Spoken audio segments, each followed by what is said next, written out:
everyone, welcome back to the Double Bonus Show. I am your host, Jake Malensik. Today I've got an interesting and maybe more unique college basketball video for you. We're not going to do a storyline video today. We're not going to do like something like I normally did like with UNC where I kind of talk about one topic. I've got a little bit of a bracketology type video. I've always kind of subscribed to the idea that I didn't want to just be a regular bracketologist on this channel. I give those guys a lot of credit. The people out there, there's so many of them on Twitter and everywhere where, their whole identity as a college basketball influencer and Twitter and all that is bracketology, and I give them a lot of credit. That's kind of not how I look at the sport. I don't really enjoy making seed lists. I don't really enjoy, seeding teams and ordering them 1 to 68 and all that. I look at bracketology in a little bit of a different way. And that's kind of one of the things I wanted to start to show you today was kind of how I view bracketology. And again, those people who are able to separate teams into categories and, they know how many wins and how many losses they need and their metrics and do all that research, I give them a ton of credit. I'm not really interested in that kind of stuff. Just from my perspective, I just like watching ball. I just enjoy watching college basketball, and I enjoy having somewhat of an idea of like who's going to make the tournament, who's not going to make the tournament, who's on the bubble, who's not, who's in, who's out, things like that. But I kind of do my bracketology in a different way, and I'm going to explain one of the ways that I do that today. And one of the ways that I've been really interested in doing bracketology is floors and ceilings. And basically, it's floors and ceilings by conference. So throughout the year, as things goes on, I've been giving every conference a floor and every conference a ceiling of how many teams I think could make the tournament. The way I like to look at bracketology is conference-based rather than team-based, right? So I like to look at this, how many teams from each conference can make it? Which teams from each conference are going to make it? Rather than kind of going individually team by team, I like to look at things from a broader aspect and look at conferences. So I have them in alphabetical order on they're not in alphabetical order. They're just ordered on my computer right over here. That's what I'm looking at. I have them by, in, out, not in, bubble, whatever. But I also, at the top, have a floor and ceiling that I've been adjusting throughout the year. Now, this video doesn't necessarily work as well when you start it in January. But I'm still going to do it because I think it's a fun idea, and it still will. The ceiling and floor will get smaller and smaller and smaller. But this is something that hopefully in the future I start in November and December and January and like even in like October, and like you start to see these windows and bubbles of not the actual bubble, but the bubbles of these conferences start to get smaller and smaller and smaller. So we'll start. I'll give you my floors and ceilings for each conference. At some point, I might do a conference overview and talk about what teams I have where. I haven't decided if I want to do that yet. Like I said, I'm not like a true bracketologist, so I don't necessarily know everything. I'm just sort of basing this on my bracketology is loosely based on eye test from just teams that I watch. It's based on win-loss record, which I know isn't the end-all be-all, but I still keep that. I think that's important. And then also I kind of take a mix of what I've been seeing in the community. So and I know that say what you want about Lenardi. He is the top of the top in terms of bracketologists because he works for he works at the top. He works for ESPN. So whether he's ranks highly as a bracketologist, he's still somebody that everybody goes to look at because works for ESPN. So I kind of base mine on, okay, well, what do other bracketologists think about him? What does Lenardi, what do DeCourcy thinks about him? T3 Bracketology is a big fan. I'm a big fan of his on Twitter. JBR, and there's so many more guys. Those are just the first two that kind of popped into my head. Projection Sports does a really good job of diagnosing these kind of things. So those are just a few shout outs to people. I kind of I think about what I have and then I kind of compare it to what they have. So let's start with the ACC. That was a lot of rambling, but I wanted to kind of explain how I do this. Start with the ACC. I have their floor right now at 3 teams, and I have their ceiling right now at 5 teams. So what does that mean? In theory, I think the least amount of teams that can make it from the ACC is 3, and I think the most amount of teams that can make it from the ACC is 5. Who are those 5? Well, right now, I think the best chance that they have to get 5 teams are Duke, Clemson, Louisville, UNC, and Pitt. Now, you might think, okay, what if another team starts to get hot? Well, if another team starts to get hot, then maybe that ceiling could be adjusted. But this ceiling is loosely based on what I think right now. And again, these numbers will change. They'll change every week. They'll probably change by this time in February, and they'll probably change by the time March, the brackets released in March. But for right now, I think that the ACC is either getting 3 to 5 teams. If I had to guess, I think they land at 4. But you have to understand that the floor and ceiling system is just kind of, if everything goes wrong and Pitt and UNC don't make it, this is a 3-bid league. If everything goes right and Pitt and UNC or Pitt and Wake Forest or Pitt and Stanford or Pitt and SMU, whoever it is, then they could get to 5. Right now, I think they're going to land at 4, but they could get anywhere from 3 to 5. In the Big Ten, this is an interesting one, a little bit of a larger range with some bigger numbers. I think the Big Ten's floor is a 7-bid league. I think the Big Ten ceiling is an 11-bid league. That 7 number is very, very unlikely to happen. It would mean that Ohio State, who just picked up a nice win against Iowa, and Indiana, who is on the bubble and is probably not in, maybe in, depends on where you have them. That number relies on those 2 teams falling out and also a third team falling out. The Big Ten right now, I believe I have it 4, 5, 6, 7, 8, 9. I have them at 9.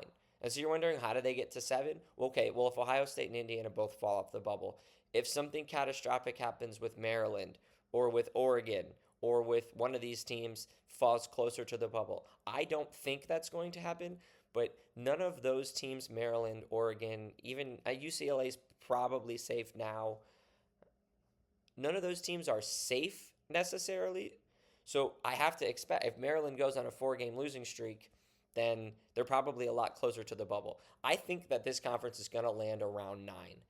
The 11, that universe, is Northwestern surviving the bubble. Nebraska somehow surviving this bubble.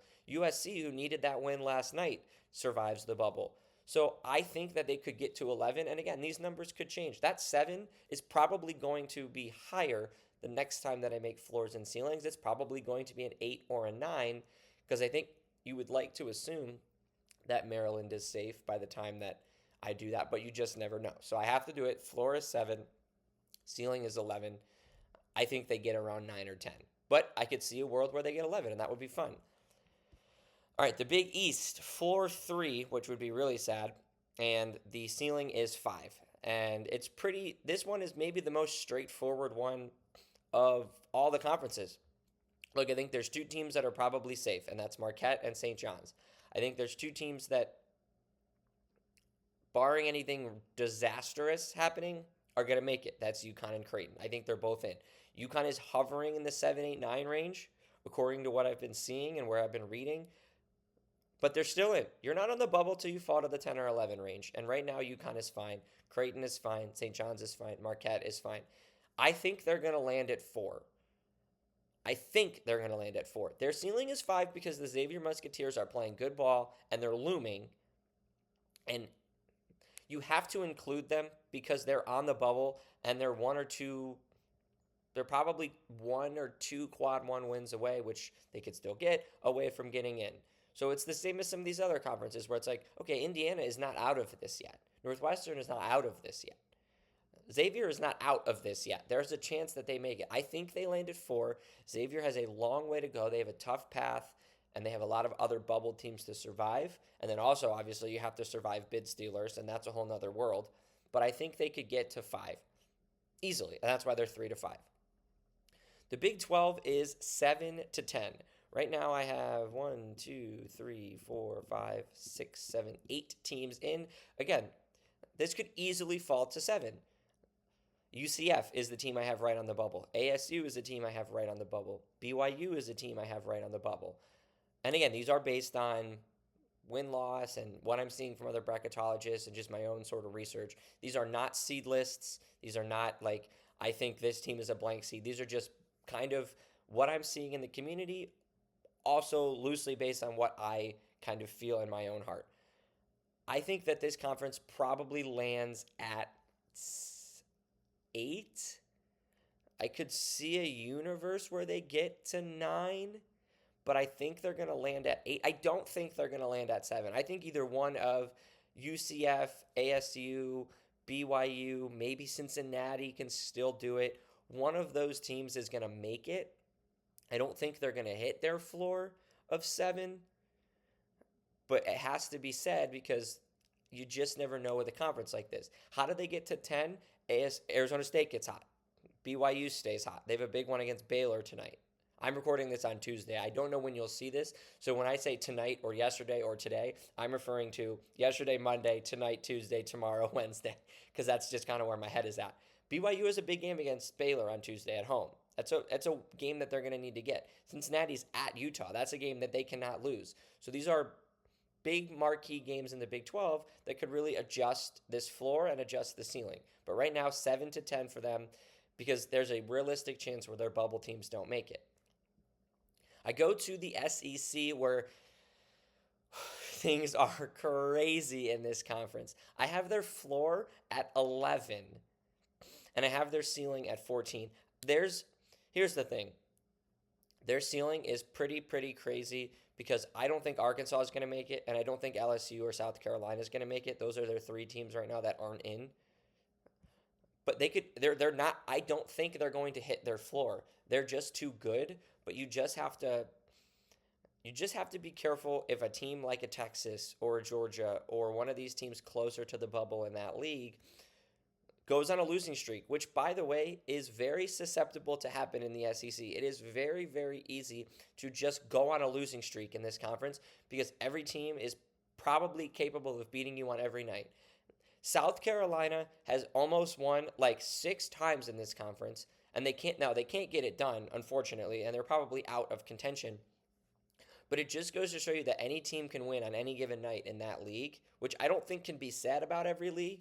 Like, I just don't know that there's some teams in some of these conferences. Like, I don't know that Miami can just win every night. I don't know that Oklahoma State is a team that can just go win every night. I don't know that Seton Hall is a team that can just go out and win every night in the Big East. In the SEC, every single team could accidentally snipe you, especially at their home court.